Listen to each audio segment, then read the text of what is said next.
Salve, salve, vencedor! Você quer aumentar seu conhecimento e economizar tempo? Então você está no lugar certo. Inscreva-se no canal e vamos juntos em busca do nosso sucesso. Você acha que agora é um momento de aportar cada vez mais, mesmo o mercado naquela água de salsicha, vai, não vai? Traduz o que é água de salsicha. Tipo, lateralizando ali, só informações ruins, né? Paulista é outra história. Paulista é outro esquema. É uma água de salsicha, pode-se dizer. Não escuta isso no Rio, não. Água de salsicha, né? Mas essa questão que você falou é a que a gente ensina muito na carteira Z, como a gente prega muito a alocação de ativos. Então, eu acho assim, o investidor, ele precisa... Nenhuma construtora, ela começa a construir um prédio sem saber quantos andares ele vai ter. Verdade. Então, o investidor, ele tem que ter um mínimo de estrutura quando ele vai começar a investir, por mais que ele não tenha tanto conhecimento, de qual é o seu perfil de risco. Então, ele tem que saber onde ele está pisando minimamente para definir os percentuais. Muita gente começa do fim para o meio, né? Quero investir em criptomoedas porque deu 400% agora nos últimos meses. Então, a pessoa ela começa da cobertura pro subsolo. Então, se a pessoa definir no início, pelo menos uma estrutura inicial de uma carteira e definir, por exemplo, eu quero ter 10% em ações ou fundos de ações em renda variável. Nesse momento agora, com essa queda abrupta, talvez a carteira dela esteja em 6, 7%. Então, é muito simples você fazer isso, mas tem gente que acha chato, porque a pessoa quer ficar adivinhando o cenário. A pessoa pergunta muito pra gente assim, qual é o momento? Agora é momento disso? Essa pergunta é errada. A pergunta certa é, você fez uma alocação, se ficou defasado, ficou aquém do que você estipulou, se 10% você estipulou, e agora com certeza está 6, 7%, se você tiver aporte novo, você tenta completar. É o sistema, é o rebalanceamento lazy, que a gente tem uma planilha na carteira Z que a gente ensina sobre isso. Então é pragmático e as pessoas muitas vezes não entendem esse tipo de questão. Então, se a renda fixa ela ficou defasada, você completa com a renda fixa. Se a renda variável, se aconteceu isso também, você completa. Então é simples e é um método que funciona bastante, porque você sempre vai estar comprando barato, seja dólares. Uma carteira tem que ter ativos em dólares, por exemplo, ou renda fixa ou ações, enfim. Então esse sistema de alocação é o mais inteligente para qualquer tipo de investidor e a estrutura deve ser montada desde o início do portfólio, minimamente, pelo menos uma estrutura inicial. Isso que a gente prega. Eu gosto da frase que você usa, que as pessoas, quando entram na bolsa, elas ainda nem tiraram a carteira de habilitação, mas elas já querem dirigir um Fórmula 1. Isso aí. Né? Eu gosto muito dessa frase. E outra também que eu gosto, que você uma vez mandou no e-mail, é que apostar e agora não são palavras que vão te trazer sucesso nos investimentos, ou alguma coisa nesse sentido. Agora eu não lembro exatamente como você terminou a frase, mas era uma questão dessa. Então, a pessoa ela tem que tomar muito cuidado com essa questão de tentar agora, igual você perguntou agora, nesse momento é o momento de aportar bastante, de intensificar os aportes. Você precisa ter uma metodologia, né, uma forma prática de você fazer os investimentos. Então, na minha forma de investimento, sim, esse é um momento de você aumentar os aportes em ações, porque ações ficaram defasadas em relação à renda fixa, em relação à carteira internacional, simples assim. Agora, se você segue uma outra metodologia que não seja essa, talvez não seja. Então, você primeiro tem que entender uma forma de investir, até para você gastar menos tempo na frente do home broker e acompanhando as ações, e poder se especializar mais no teu próprio trabalho, que vai acabar entrando naquilo que o Rafael falou no início, que é a parte de aumentar os aportes. E eu fico vendo, né, os resultados das empresas vieram todos bons praticamente, né? Assim, principalmente de banco, né? De banco, sim. De banco veio estourando a tampa, os de banco ali.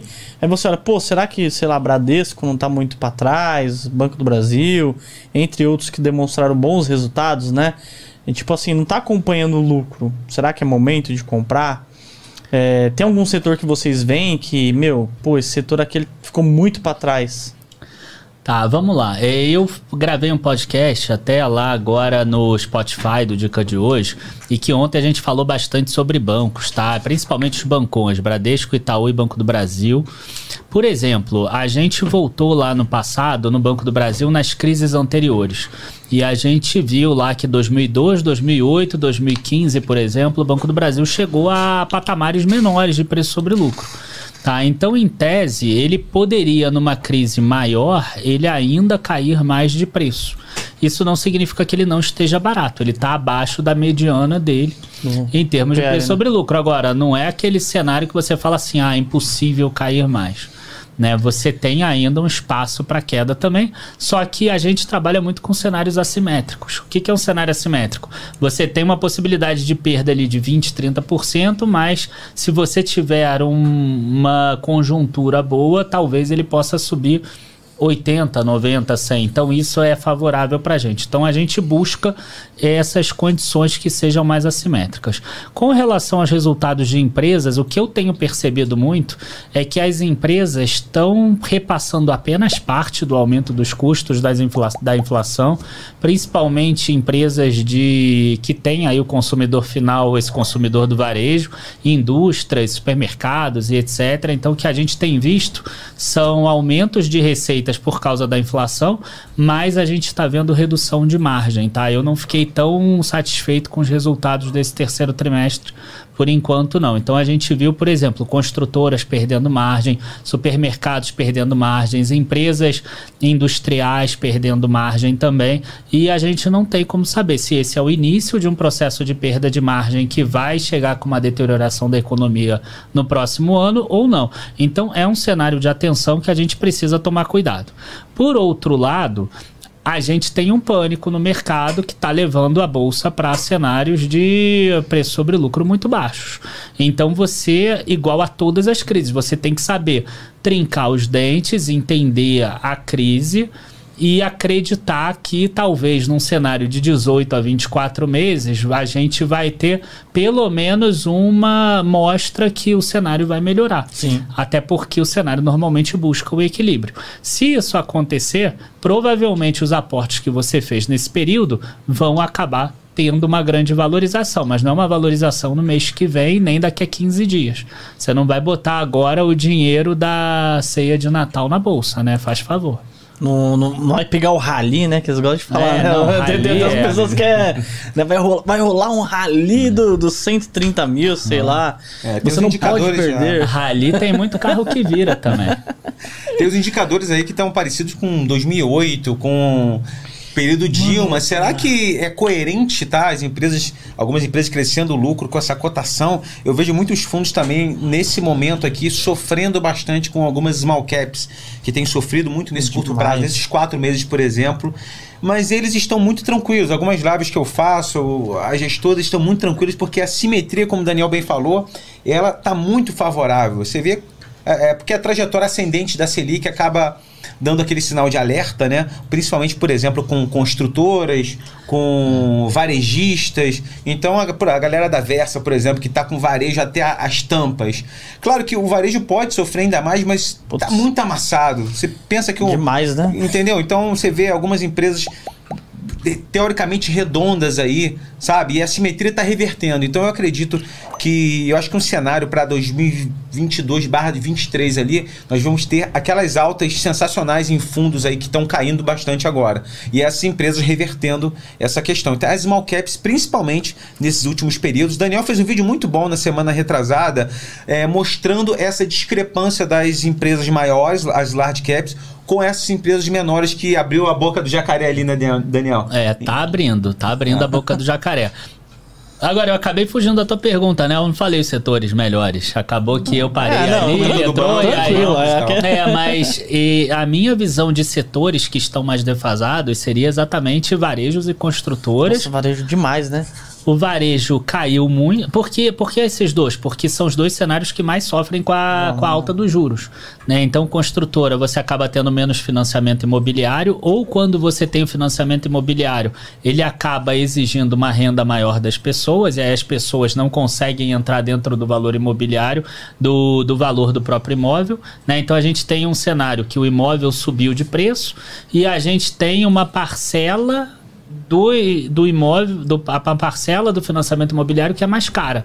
Então, sim, como você tem aquele limite de 30% da renda que pode ser gasta com o financiamento, quer dizer, uma família que talvez pudesse comprar um apartamento de 2 quartos aqui em São Paulo com uma renda de 6 mil, hoje em dia ela precisa de uma renda de 9, 10 mil para conseguir esse financiamento. Então isso vai dificultar.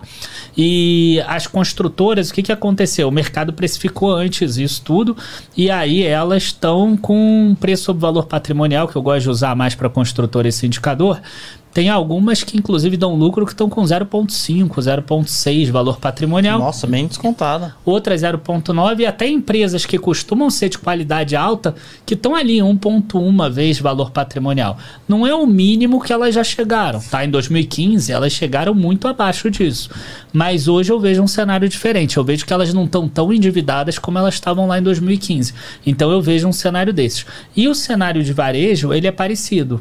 Só que a questão dos juros, ela acaba pressionando a questão do crédito também, mas é aquele crédito das próprias financeiras das empresas, né? A Renner tem a financeira, a Guararapes tem a financeira, a C&A ontem acabou de fazer um acordo com o Bradesco, que ela vai pagar 415 milhões, que aí ela vai ter agora direito de fazer os produtos dela e ela ter a própria questão dela, já sai o C&A Pay no próximo mês, por exemplo.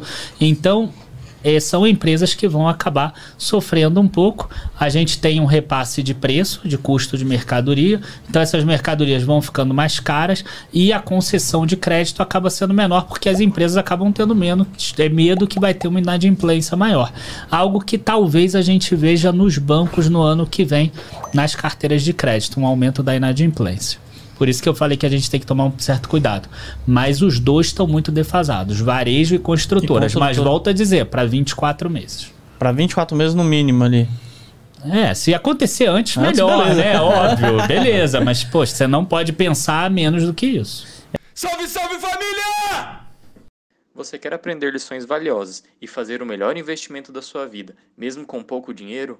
Então veja o primeiro link da descrição. Vocês aí que assistiram, ficaram com a gente até agora, obrigado pela moral, obrigado por acompanhar. O mais importante de tudo é você se inscrever no canal e deixar o like, porque pra você saber quando vai ter o próximo, etc e tal, aquele mesmo de sempre. E é isso, rapaziada.